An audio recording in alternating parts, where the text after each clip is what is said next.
아침을 뉴스로 깨웁니다. 신율의 출발 새아침. 홍도 앞바다에서 유람선 박항소가 좌초했습니다. 하지만 다행히도 육지 근처에서 사고는 안 되다가 인근 지역 어부들이 5분 내로 출동해서 인명피해는 없었습니다. 그런데요, 이번 사건을 지켜본 전문가들 중에는 이번 사건이 국회에 계류 중인 세월호 관련법이 좀 일찍 통과됐더라면 사고로 미연에 막을 수도 있었을 것이라는 의견을 제시하는 사람도 있습니다. 우리가 장기적인 안전을 말하기 전에 당장의 안전을 챙겼어야 했다는 말인데요.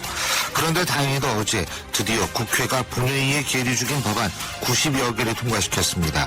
늦게나마 정말 안전한 대한민국을 만드는데 작은 초석이 될 법안들도 통과가 됐는데요. 이런 결과는 어제 여야 간의 3차 합의를 이뤄냈기 때문입니다. 하지만 이번 합의 역시 단원고 유가족 측은 거부하고 있습니다. 그렇게 아직도 불씨는 남은 셈이라고 할 수 있는데요.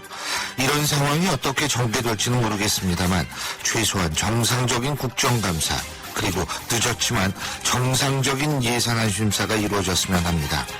이래야 정상적인 나라가 되고 정상 속에서 안전을 얘기할 수 있지 않을까요? 신율의 출발새 아침 오늘 순서 시작합니다.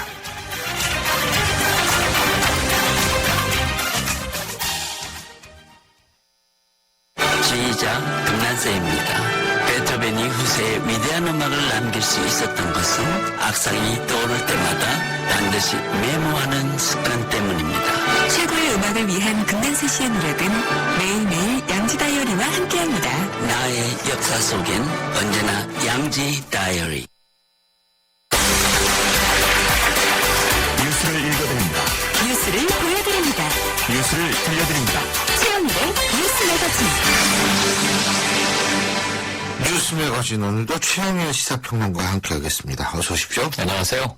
오늘이 10월 1일이네요. 네, 그렇습니다. 국군의 날이죠. 우리 어렸을 적에 국군의 날. 쉬는 날이었는데. 시청 앞 광화문 쫙 퍼레이드였었죠. 그냥 퍼레이드하고 네. 막 그랬었는데. 맞습니다. 근데 10월의 첫날 오늘 카피는 어떤 겁니까? 네, 오늘은 궁여회생 또는 기사지책. 요게 뭐 말장난인데요. 예. 우리가 막판에 몰려 짜낸 계책, 궁여지책 이렇게 부르지 않습니까? 그렇죠. 또 죽을 뻔하다 살아 돌아온 경우를 이제 기사회생. 요 두 가지를 섞어본 겁니다. 어제 국회가 궁여지책과 기사회생을 동시에 겪었어요. 예. 이 9월의 마지막 날 결국 세월호 특별법을 여야 합의하고 본회의를 연 것은 기사회생. 하지만 또다시 세월호 유가족의 동의양해를 이제 얻어내지 못한 점, 어제 반대에 직면한 점, 궁여지책 이렇게 봅니다. 그렇군요. 뭐 이 기사 회생이 살아났는지 모르겠어요. 네. 이미 끝난 건지 살아난 건지는 앞으로 국회가 하는 짓을 보고서 결정을 하면 될 텐데. 네. 그죠? 국회가 근데 어쨌든 가을방학이라고 말씀드렸는데 네. 어제 끝났는데요. 마지막 날 국민들이 다 지켜보는 앞에서 정말 이 150일 동안 이제 입법제로 생산성 맞습니다. 빵 이랬던 것을 몰아치기로 예. 91건 법안 다 처리했습니다. 예, 그렇죠. 근데 뭐 지금 아직도 제가 앞서도 말씀드렸지만 그 내용 불씨는 약간 남아 있는 것 네, 같아요. 그렇습니다. 이게 한번 내용을 보시면요. 이 어제 그 여야 합의된 그 합의안 5가지 발표됐는데요. 예. 그 내용으로 첫째, 여야 원내대표 간 8.19 합의는 유효. 이게 재협상안입니다. 그렇죠. 여야 합의로 4인의 특검 후보군을 추천. 요게 플러스 알파입니다. 예. 이 내용이 다고요. 두 번째로는 특검 후보군 중 정치적 중립성 보장이 어려운 인사는 배제. 이건 뭐 너무 당연한 얘기 같아요. 그렇죠. 3번이 핵심 문제였는데 유족 참여는 추후에 논의한다. 그러니까 완전 배제는 아니고 현재 한 달 정도 협의의 여지가 남아 있습니다. 네. 네 번째로 정부조직법, 유병헌법, 요게 범죄수익은닉 규제 처벌법이거든요. 예. 요거와 세월호법은 10월 말까지 한 달 안에 처리한다. 그리고 5번째는 국정감사는 이제 10월 7일부터 27일까지 실시한다. 이게 일주일 미뤄졌죠. 예. 오늘 시작 예정이었는데. 예. 그래서 요 나머지는 다 우리가 이해되는 부분인데 유가족들이 지금 좀 반발하고 있는 부분은 야당이 표현을 조금만 단원고 유가족이라고 단원고 표현을 가족 하기로 했습니다. 대책위 이렇게 예, 표현하는 게 맞을 것 같아요. 예, 예. 그러니까 이분들이 어제 이제 또 밤 10시에 반대 성명을 발표한 이유는 요 유가족을 참여시키기로 했는데 야당이 이 철석 같은 약속을 저버렸다. 여기에 대한 좀 분노가 크신 것 같고요. 예. 야당의 표현은 문희상 비대위원장부터 예. 슬픔을 느낀다. 또는 이제 이 유족분들에게 지금 가족 대책위 분들에게 죄송하다, 미안하다 이런 야권 중진 의원들의 표현은 쏟아져 나왔는데 예. 야당은 한 달의 협의 기간이 있으니 요 3번 조항을 우리가 최대한 풀어보겠다. 예. 믿고 기다려달라 이 입장인데 여당은 당사자 참여는 안 된다. 예. 법적으로 어렵다. 하고 배제하는 방침이라 그, 갈등이 또 예고되고 있는 거죠. 새누리당 같은 경우에 뭐 그냥 뭐 이건 안 된다라고 얘기하는 것이 아니라 네. 6월에 발효된 특검법에 의하면 여야가 동수로 후보를 추천하게 돼 있는데 그렇죠. 여기서 여야가 동수로 추천한다는 조항에 유가족들이 들어가면 위배가 되기 때문에 그게 안 그렇죠. 된다는 그렇죠. 거죠. 그러니까 맞습니다. 법적 테두리 내에서 할 수 있는 건 최대한으로 하겠지만 맞습니다. 법에서의 예외라는 것은 있을 수 없다. 이런 입장 아니겠어요? 그러니까 결국은 야당이 예. 지금 여기에 반대하는 예. 일부 유가족, 단원고 유가족들의 그 의사를 참여시킬 수 있도록 교두보 역할을 하면 문제가 없는 거거든요. 예. 그러니까 사실 수사권, 기소권 얘기에서 예. 이 정도 좁혀진 것만 해도 얼마나 진전입니까? 다만 이 불씨가 남아있다. 우리가 이렇게 얘기를 하는데 요거 지금 한 달 여유 있는 10월 동안 또 이 야권과 이 유가족분들이 같이 또 협의를 잘 풀어내셔야죠. 왜냐하면 지금 교착 상태가 풀린 것만으로도 9월 말에 안도의 한숨을 내쉬는 국민들도 많이 계시거든요. 예, 물론 뭐 늦게나마 안도죠. 근데 이제 한 가지 좀 바라고 싶은 점은 일반인 유가족도 있습니다. 맞습니다. 이분들이 40여 분 정도의 돌아가신 분들의 가족들인데 맞습니다. 중요한 것은 실제로 인권이라는 것은 숫자로 얘기할 수 있는 게 아니거든요. 270명이 숫자가 많으니까 40명은 숫자가 적으니까 그렇죠. 절대로 이렇게 얘기할 수 없으니까 맞습니다. 이 소수의 얘기를 듣는 것이 민주주의라는 원칙, 이 원칙에 충실하자면 사실은 일반인 유가족들의 얘기도 들었어야 했다라는 그런 생각이 그래서 듭니다. 어제 하루 긴박했는데요. 그저께 이 3자 회담이라고 우리가 불렀던 그 회의가 어제 오전에 재개되면서 오랜 시간을 끌면서 풀릴 듯 말 듯 갔는데 결국 오후가 돼서 시간이 이제 부족해지니까 여야 원내대표 모두 각자 당에 의총하러 가셨거든요. 이 사이에 또 일반인 유가족이 오셨어요. 우리도 회의에 참여하겠다 그럼요. 하는 주장을 하셨었고요. 아니, 예, 그건 당연한 거죠. 맞습니다. 그러다가 막판에 가서 이제 7시가 다 돼서 본회의가 과연 열릴까 안 열릴까 아주 암울한 상황에 그나마 극적 타결이 나왔고 7시 40분에 이제 본회의가 시작이 돼서 예. 법안 처리가 시작된 겁니다. 그러니까 뭐 3자 회담이라는 표현은 맞지가 않다. 지금 이완구 그래서 원내대표는 지금 맞습니다. 이제 이런 어제도 입장인데. 저는 2+1 회의. 그렇죠. 그리고 이게 그렇게 원외 회의라고 하면 뭐 3자 이 협의체다 이럴 수 있지만 원내에서는 3자 회의가 아닌 거죠. 예.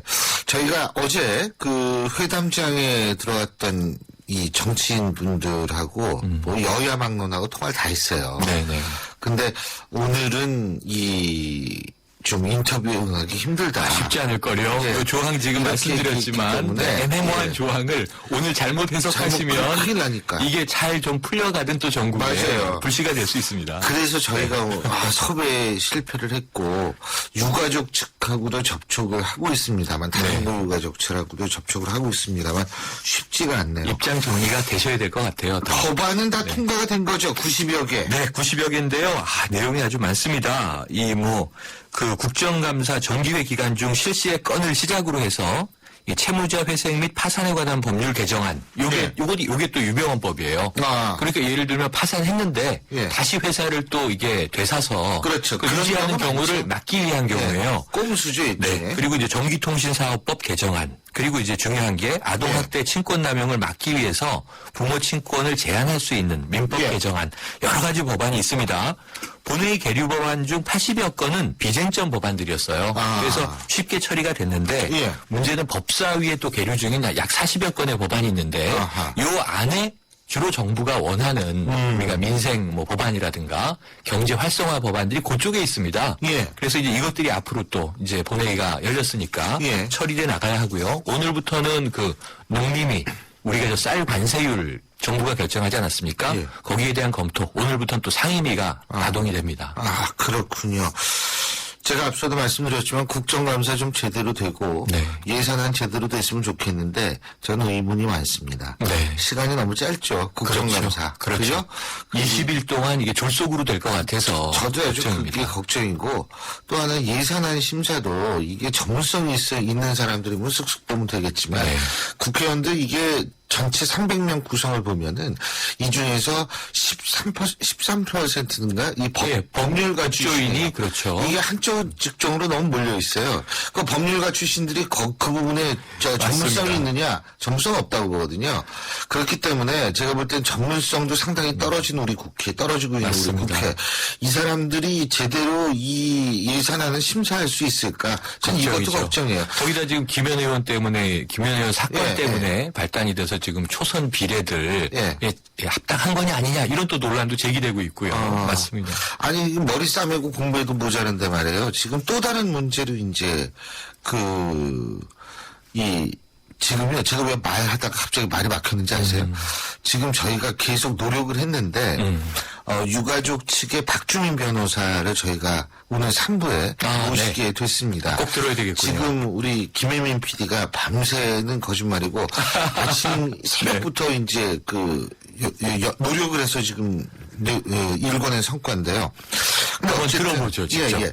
자, 오늘 어떤 노래 듣고 헤어질까요? 어제 사건이 많았어요. 예. 국회만 우리가 주목하고 있었는데 아까 말씀하신 홍도 앞바다 예. 여객선 큰일 날 뻔했죠. 맞습니다. 정말 이 기사회생이고요. 예. 또 하나는 이제 지난 밤에 한국타이어 불나서 예. 66억 원 큰 불이 났었고요. 이 재산 손실이 있었습니다.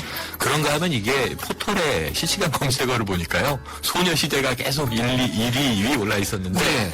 제시카 양이 이제 탈퇴를 하고 8명의 소녀시대가 된다고 하는 게 누리꾼들이 시끌해서 예. 오늘 마지막 곡이나마 소녀시대에 이제 앞으로 볼 수 없게 된 제시카 양과 티파니 양이 부르는 달달한 노래 캐러멜 커피 한 곡 들으시죠. 알겠습니다. 자, 그러면 지금까지 소시 광팬 최영일 선생님과 얘기 나눠봤습니다. 오늘 말씀 잘 들었습니다. 네, 고맙습니다. 예. 나의 마음속에 그대는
여러분은 지금 대한민국 유일의 보도 채널 YTN 뉴스 FM에서 보내드리는 신일의 출발 새 아침을 듣고 계십니다.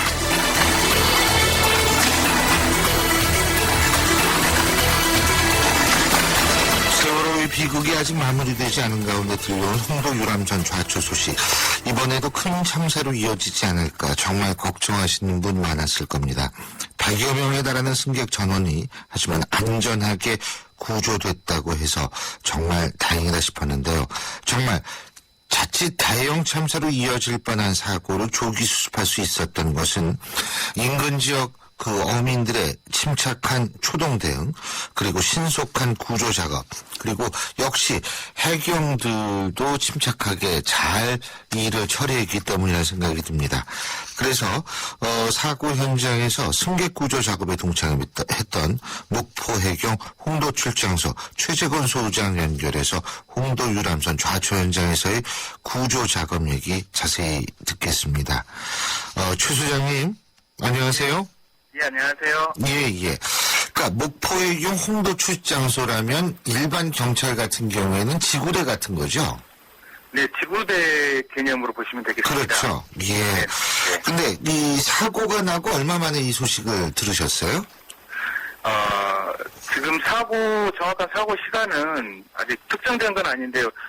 어제 오전 9시 8분경으로 생각을 하고 있습니다. 제가 사고 소식을 들은 거는 어제 오전 9시 11분경 옆에서 유람하던 유람선 파라다이스 선원으로부터 구조 요청 신고를 받았습니다. 아, 유람선으로부터 구조 요청 신호를 받으신 거죠. 근데 그 일부 승객들의 증언에 따르면 112에 전화를 했는데 자꾸 어디냐 그러고 안 들리니까 전화 그냥 끊었다 그러더라고요. 예? 네. 그 상황은 저는 우리 출장소로 바로 구조 요청이 왔기 때문에 저는 받아서 바로 출동을 했고요. 다행이다. 예. 그러니까 그래서 그런 보통 이런 긴급한 상황을 가끔씩 겪으십니까? 뭐 아주 많지는 않은데 가끔씩 이런 구조 요청이라든가 아니면 다른 상황들에 대해서 전화를 받곤 합니다. 그러면은 그런 매뉴얼이 좀 있겠네요. 그죠? 비상시 매뉴얼.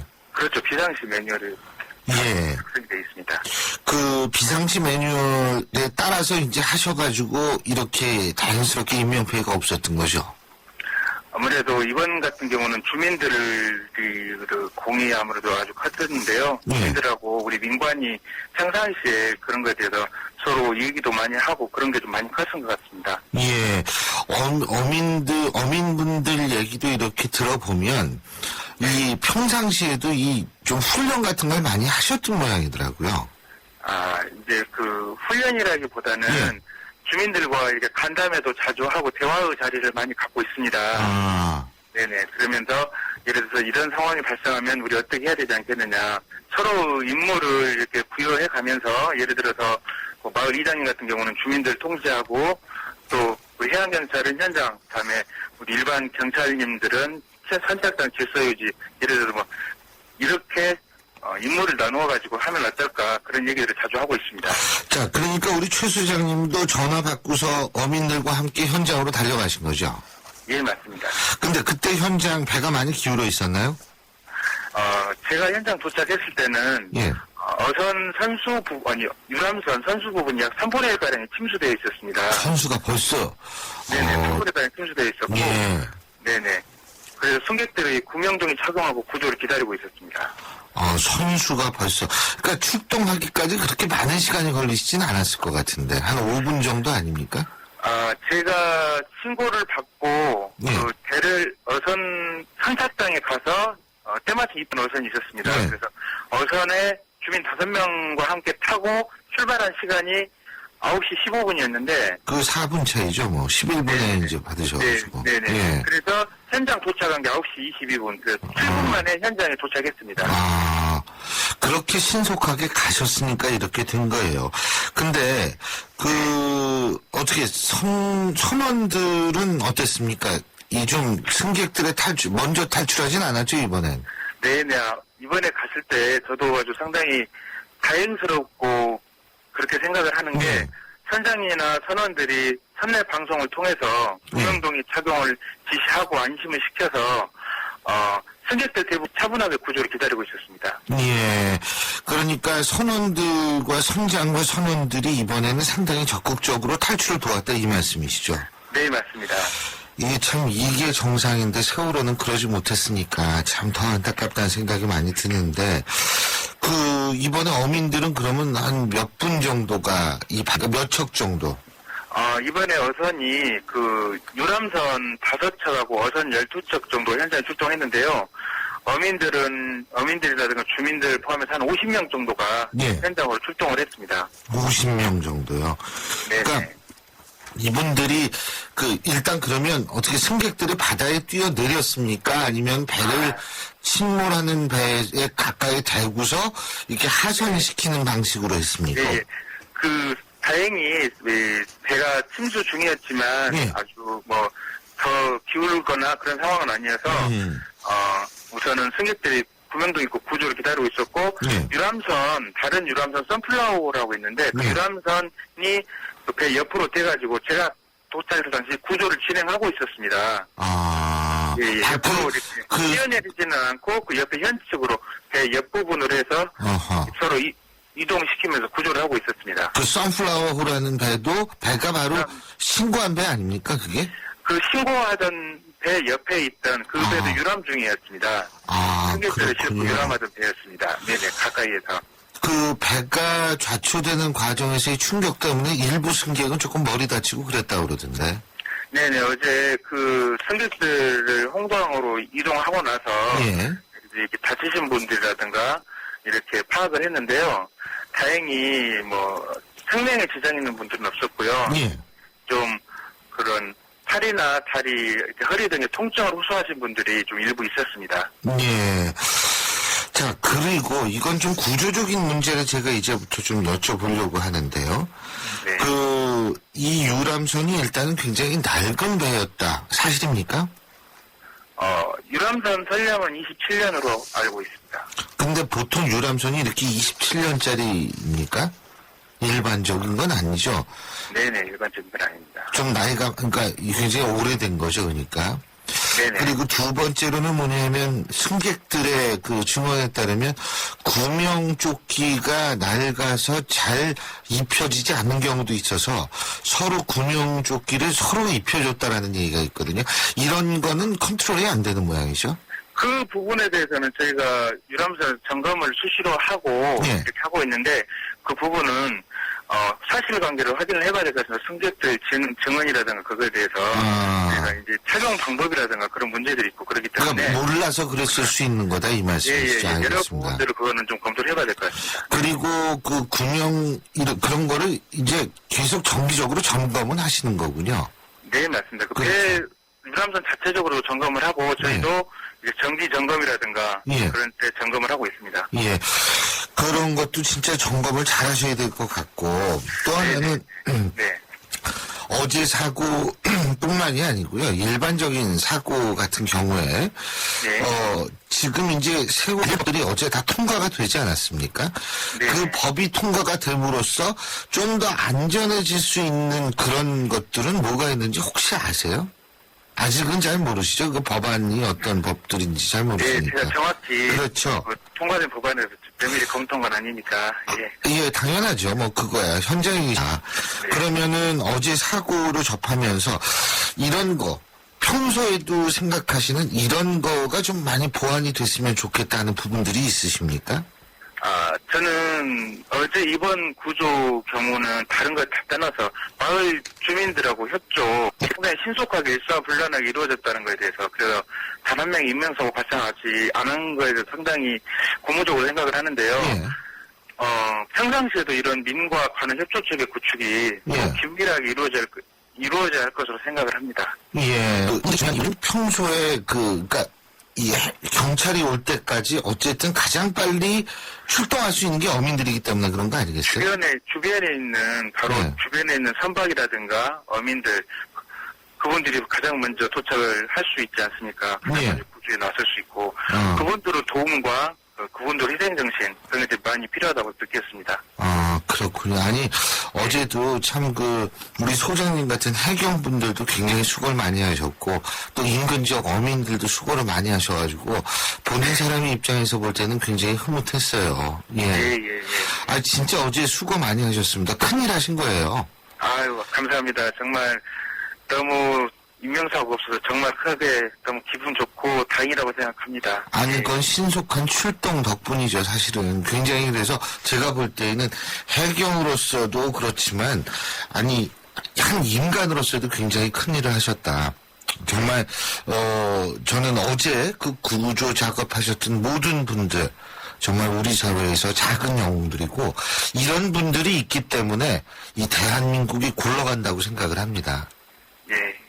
감사합니다. 더 아유. 열심히 하겠습니다. 그럼요, 앞으로도 열심히 해주시고요. 어제 정말 수고하셨고, 뭐 제가 국민의 대표는 절대 아닙니다만, 고맙다는 말씀을 대신 전해드리고 싶네요. 예. 네, 감사합니다. 더 힘내겠습니다. 고맙습니다. 오늘 말씀 잘 들었습니다. 고맙습니다. 감사합니다. 예, 지금까지 어제 홍도 앞바다의 바캉스 이 좌초 사고 때 출동을 해서 많은 인명을 어민들과 함께 구했던 목포해경 흑산파출소 홍도 출장소 최재곤 소장이었습니다. 안녕하세요. 초보 운전자 수지입니다. 도로는 무섭고 차는 왜 이리 많은지 엄마야. 그래서 저는 살아있는 친구를 만났어요. 반응형 블랙박스 유라이브. 와, 정말 살아있네. 유라이브. 살아있는 블랙박스 유라이브. 신율의 출발 새 아침 1부 순서는 여기까지고요. 잠시 뒤 2부에서 뵙겠습니다. YTN 라디오 환경 캠페인. 숲의 경제적 가치를 알고 계십니까? 우리 국민 1인당 연간 136만 원의 가치를 돌려주는 고마운 숲. 하지만 한 번 훼손된 숲이 되살아나려면 50년 이상이 걸린다고 합니다. 시장에 갈 땐 비닐봉투 대신 장바구니로, 가까운 거리는 걷거나 자전거로, 일회용 컵보단 나만의 예쁜 컵으로 우리가 실천하는 작은 행동이 녹색 지구를 웃게 할 수 있습니다. 이 캠페인은 더 나은 내일을 위해 동행하는 신한은행과 함께합니다. 말씀하세요. 더 듣겠습니다. 더 귀를 기울이겠습니다. 사람이 중심인 행복한 도시를 위해 안전한 서울을 만들 의견을 보내주세요. 생활임금제같이 따뜻한 서울을 만들 지혜도, 외국인 관광객을 유치해 꿈꾸는 도시를 만들 묘안도, 초미세먼지를 줄여 숨쉬는 도시를 만들 방법도, 모두 서울시 응답소로 보내주세요. 여러분의 참여로 서울이 한 뼘 더 자랍니다. 시민과 함께, 세계와 함께, 함께 서울, 서울특별시.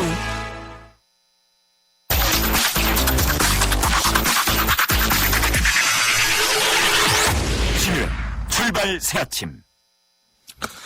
신율의 출발 새 아침 2부 순서 시작합니다. 여러분, 정말 우리가 국내 소식에만 관심을 갖고 있다 보니까 실제로 해외 소식에는 사실 좀 무감각한 것이 사실입니다. 하지만 대한민국의 경제 규모라든지 영향력을 생각했을 때에는 우리나라도 이제는 좀 국제 소식에 많은 관심을 가져야 하는 것 아닌가, 이런 생각이 드는데요. 바로 그 중에 하나가 지금 홍콩에서 일어나고 있는 민주화 시위입니다. 이른바 우산혁명이라고 불려지고 있죠.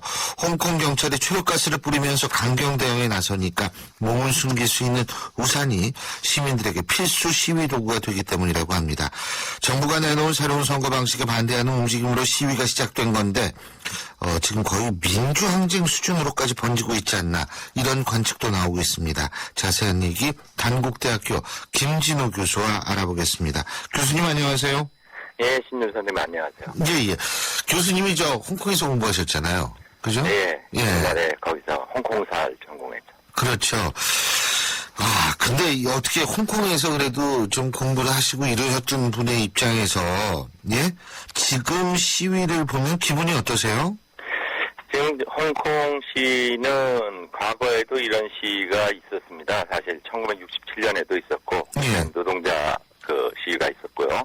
그 다음에 천안문 사건 때 한 100만 명이 빅토리아 광장에서 시위한 적도 있고, 단한 7년 후에도 한 50만 명이 길에서 가두 시위를 한 적이 있는데, 지금 문제는 좀 이게 반환된 다음의 일이기 때문에 이게 홍콩에서 중국을 보는 거와 중국 전체에서 홍콩을 보는 거랑 비교해 보면은 그 중국 입장으로 흘러갈 가능성이 높다고 봐요. 그래서 많은 젊은이들이 나와 있음에도 불구하고 만약 이게 유혈 사태로 흘러가지 않는 경우에는 중국적 입장이 관철되는 걸로 볼 수 있습니다. 근데요, 이번 시위의 근본적인 원인이 뭡니까?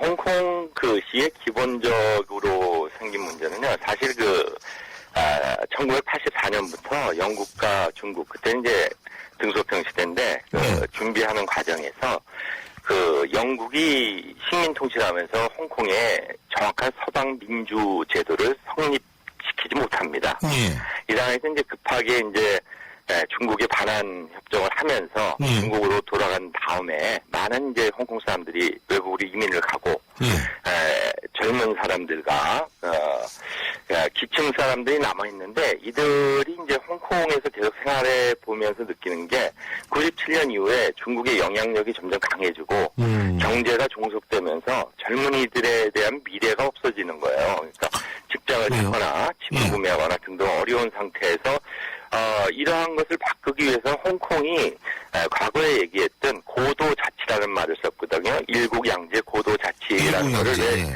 지키지 않느냐.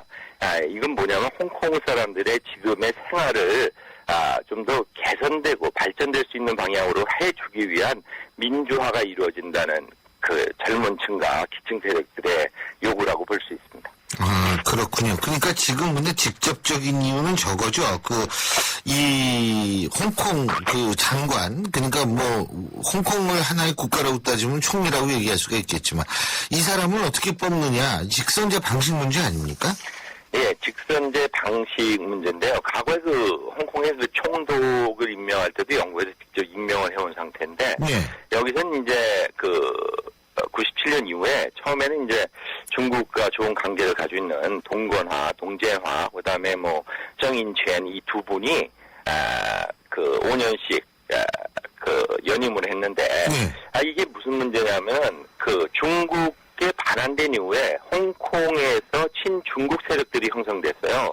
거기서 이제 기득권으로 돈을 많이 가지고 있는 사람들이 이제 중국과의 관계 형성을 잘하기 위해서 친중국 세력이 됐고 또 하나는 또 일부 정치 세력 중에서 중국과의 관계를 유지해서 자신들의 영향력을 확보하려는 세력들이 기본적으로 또 홍콩을 중국에 편입되는 쪽으로 계속 얘기를 하는 사람들이 많습니다. 그러니까 이게 이제 사실 과거의 그리스 정치 시대처럼 보면은 상업 세력들이 권력자들과 결탁한 문제에서 홍콩의 일반 사람들의 서민을 위한 정치가 안 나타나는 거에 대해서 요구를 하게 되는 거죠. 그래서 선거 방식이 지금 이제 많은 요구를 통해 가지고 직선제로 바꿔놨지만 직선제로 바꾸더라도 문제는 1,500명 정도, 1,200명 정도에서 한 50% 이상의 지지율을 받는 두세 명을 후보자로 내세운다는 중국 전국인민대표대회 상무위원회의 결정에 대해서 그것은 민주가 아니라 가식적인 민주가 아니냐는 결국 그런 사람들이 집권을 하게 될 때 홍콩의 많은 서민들을 위한 정치를 할 수 없다는 거에 대한 불만으로 나온 걸로 볼 수 있습니다. 그러니까 누구든 출마하는 것이 아니라, 그죠? 누구든 출마하는 것이 아니라 1,200명 정도 되는 사람 중에 두세 명을 이렇게 끄집어낸다 이 말씀이세요? 후보자로? 그렇죠. 이제 이게 이제 중국의 입장에서 홍콩을 보면은 그래도 중국의 많은 지역에 비해서 민주화 정치를 하고 있다고 생각하는데 중국 안에서의 많은 것들이 이제 추천제 위주로 진행되거나 혹은 사전에 추천을 통한 밖으로 나타난 거는 이제 공평한 선거 같지만 이런 형태를 유지하는 상태에서 이제 중국은 이제 홍콩이 직접 민주주의를 선택해가지고 시민들이 원하는 사람들을 선택할 때 중앙정부의 영향력이 약해질 수 있다는 그러한 생각을 하게 돼요. 이것이 이제 중국에 있는 많은 소수 문제라든가 대만 문제를 해결하는데 아주 불편한 요인으로 작용할 수 있죠. 그래서 중앙정부 입장에서는 홍콩의 요구를 수용하면서도 결국 자기들의 뜻을 관철하겠다는 뜻으로 이렇게 결정한 건데 그것이 요번에 젊은이들이 생각하기에 이거는 진정한 홍콩을 위한 민주제도가 아니다. 그래서 여기서 발단된 걸로 볼 수 있습니다. 그러면은 지금 말씀을 종합해 보면 민주 세력이라고 얘기할 수 있는 사람들은 주로 젊은이들이고, 사실상 홍콩에서 그렇게 돈이 많은 사람들은 아니네요. 그죠? 홍콩은 이제 자본주의 도시니까 돈이 많은 사람들도 민주의식을 가진 사람들은 있어요. 물론 대부분의 다수를 얘기할 때, 다수를 얘기할 때는 일반 평민들이라고 생각할 수 있죠. 그렇죠. 근데 저는 사실 그래서 이 사태가 굉장히 간단치 않다고 보는 것이 일단 홍콩 내에 있어서의 소위 말해서 자본을 갖고 있는 세력들이 친중국적 성향을 보인다면 이 문제는 중국한테 요구해서 끝나는 문제가 아니지 않나라는 생각이 들거든요. 그래서 굉장히 좀 이 문제가 풀기가 좀 복잡할 것 같은 생각이 듭니다. 네, 이 문제가 풀기가 무척 어려워요. 근데 이 문제를 우리가 생각할 때 체류탄 정도만 홍콩에서 써도 아주 강한 진압이라고 하는데 저는 그때 우리는 맨날 체류탄, 체류탄에다 별별탄이 다 있었는데 제가 방송에서 말씀을 못 드리는데. 네, 홍콩은 거의 그런 걸 안 쓰죠. 그 정도 쓰고 하는데 이게 이제 가장 큰 진압인데 이제 홍콩의 부모들도 자식 교육에 무척 관심이 많아요. 학생들에 대한 무력 진압에 의해서 만약 큰 사고가 날 때는 이 부모들까지 전부 다 일어나게 될 때 문제가 심각해져요. 이건 이제 1989년 이후에 등소평이 이제 막후에 정치를 하게 되는, 그러니까 사임을 하고 뒤에서 정치를 하게 되는 상황이 이루어진 중국의 경험으로 보면은 시진핑 정부에서도 홍콩의 강압 진압을 통해서 시진핑이 정치적으로 어려운 상황으로 들어가지 않을 걸로 봐요. 만약 그런 일이 있다 그래도 이건 책임지는 사람이 따로 나온 상태에서 진행되는 방법으로 진행할 수 있다고 할 수 있죠. 그렇군요. 근데 일단은 어쨌든 중국 정부로서는 이 문제가 더 이상 번지지 않게끔 만드는 것이 제일 중요할 것 같거든요. 지금 말씀하셨듯이 학부형들까지도 만일 동참하게 된다면 문제가 더 커질 거 아닙니까?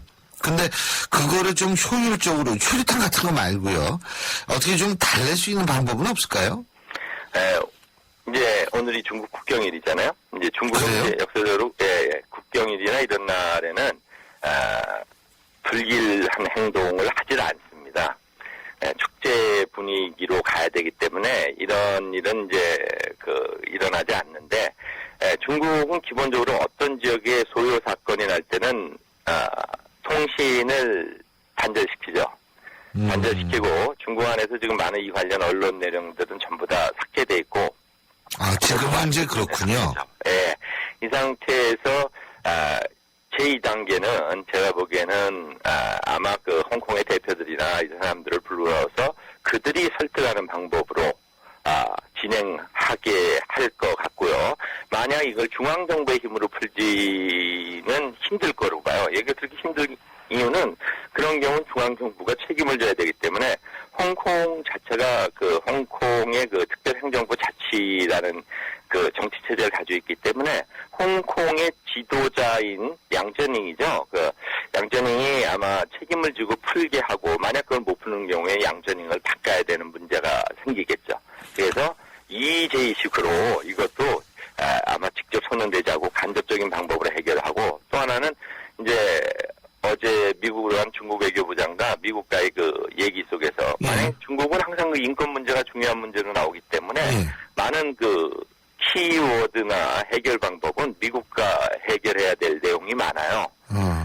그 다음에 또 영국에서도 여러 가지 강한 불만을 냈는데, 영국의 많은 불만은 영국 1, 2차 세계대전 때 해징 정책을 계속 써온 나라기 때문에 지금 그런 식으로 홍콩에게도 아마 영국은 큰 영향을 미치지 못할 거예요. 그래서 지금 BBC를 보다든가 CNN을 보더라도 많은 보도 내용들이 초기 강하게 그거에 대해서 보도하던 내용이 많이 수그러든 상태예요. 그리고 이제 중국 안에 많은 언론 보도들은 잠시 삭제와 죽은 듯한 상태에서 이제는 중국적 진영에 대한 설명에 대한 언론 보도들이 많이 나오고 있거든요. 언론을 통한 통제가 첫 번째 되고, 두 번째는 홍콩에 있는 책임자들이나 그들이 해결하는 방식을 통해서 만약 약간의 무력을 쓰더라도 그들이 해결하는 방법으로 해나갈 것이고, 중앙은 일단 어느 정도 입장을 표명한 상태니까 거기서 강한 어떤 다른 내용은 얘기 안 할 거예요. 일부 서양에서 홍콩은 이미 중국의 특별행정부 SAR이니까 이 지역에 대해서 얘기를 하는 거는 중국 내정 간섭이라는 얘기로 외교적 입장으로 접근을 하고 있거든요.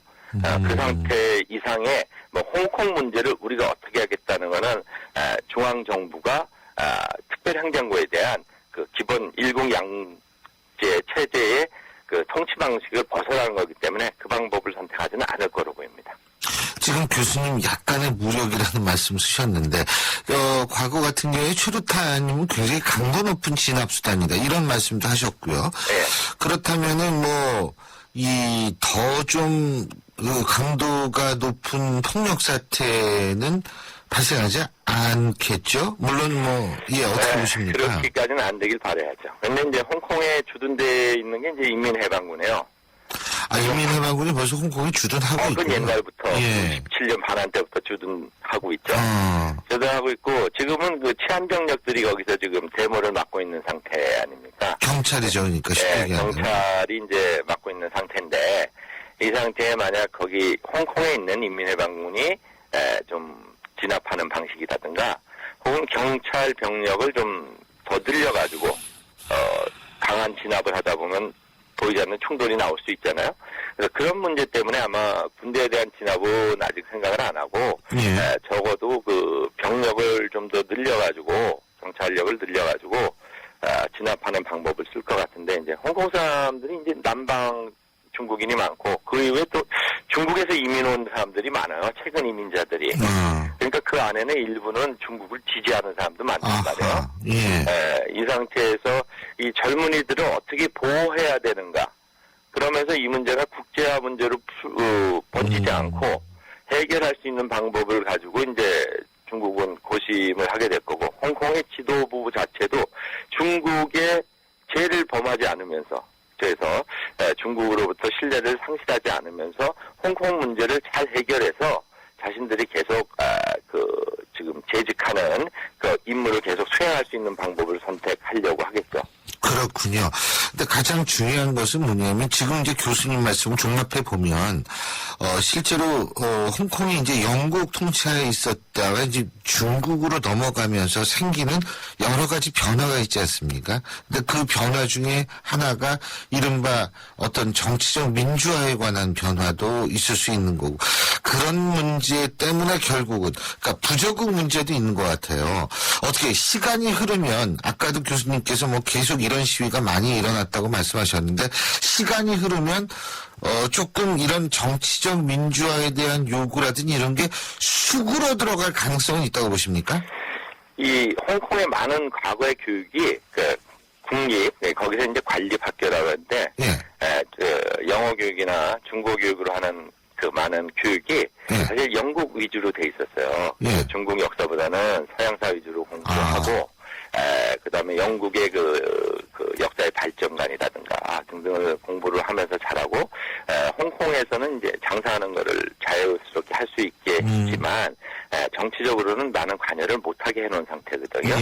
근데 이제 이게 중국으로 반환된 이후부터는 이 과거의 영국사에 길들여졌던 많은 그 사람들이 적응하기가 힘든 거죠. 그리고 중국의 많은 돈 있는 사람들이 홍콩으로 나와서 홍콩의 상권도 장악하고 또 사회도 과거와 같지 못하니까 이거에 대한 적응 외에 또 자신들이 기존에 누렸던 과거는 사실 홍콩의 황금기가 80년대라 경제 상황이 좋았어요.